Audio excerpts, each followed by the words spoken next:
Howdy y'all, my name is Shubham and thank you so much for tuning into another session with me where we're going to discuss different slangs which Southerners use in America. So slangs are basically anything which people use in day-to-day languages which makes the conversation much more easier and comprehensible to other Southerners. But as an international student, it's important for you to understand this because every context or line which they speak has these words or some of it.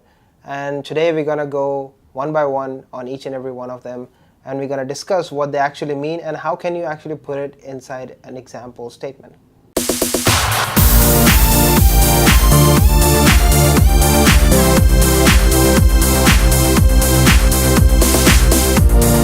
So the first word we're going to do is howdy.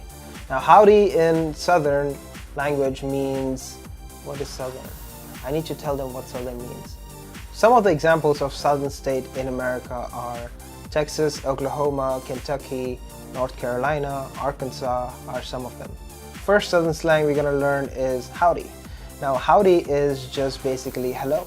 Hello, how are you doing? How do you do? Is just hello. Howdy. Next up is y'all. Y'all is you all. You merge it together, you have one word, which is y'all.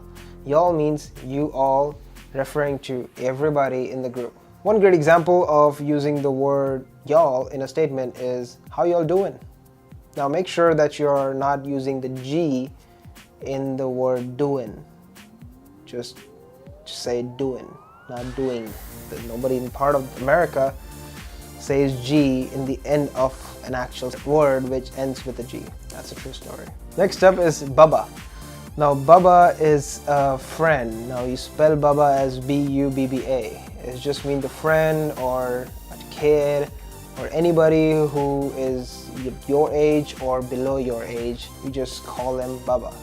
You don't call, if you're a guy, you don't call a girl BUBBA because that doesn't work that way. A guy talks to another guy, that's what they say. Hey BUBBA, how you doing? Next up is you're good. That just means you are good. Now they say it in every single sentence which they speak. If you cross someone before they're entering into a door and you say, oh, I'm sorry for, or excuse me, and the other person says, you're good, that means you're excused. That means whatever problem you created for them is excused. So whenever you hear you're good, that doesn't mean that you are good looking. It just means that just forget about it, move on. Next up is, it ain't my first rodeo. It might sound complex, but it's very simple. So let's suppose you've been doing a task all your life long and someone comes up and tells you that, oh, I bet you have never done this before. Then you tell them, it ain't my first rodeo. That means it's not my first time doing it. I've done it multiple times. Don't try to teach me how to do it. Next up is big hat, no cattle. Now in southern part of America, where a lot of people are country just means not in the city. They are from the villages or the farmers. When you are in Texas, everybody speaks that kind of languages. Now, so if they say big hat, no cattle, that just means you talk a lot, but you have no work, that you make no actions done.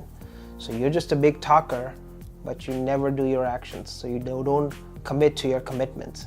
So you can say that to anybody who is like, oh, I did this, I traveled the world, I spent so much money, I just experienced these many stuff. But you look at their Facebook photos, but you see that they are just been sitting in their basement. And then you tell them, dude, you are just a big hat with no cattle. Next up is the word diva. Now diva is more of a feminine word where the man doesn't say it to a woman, but a woman says to a woman who wears a lot of makeup, who is high maintenance, and who is always complaining about themselves. Oh, it's so hot today, my makeup's melting. That's a diva. Oh, I got a chai tea latte, but they gave me extra sugar in it. That's a diva. Next up is couch potato. Couch potato doesn't really mean a couch and a potato.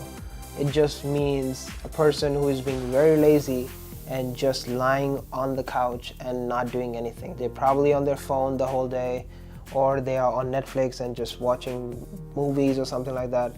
That's what they did the whole day. That's basically all my friends, and sometimes me too, because it's nice. You go to them and you tell them that, dude, you have just been a couch potato the whole day. Have you done anything productive?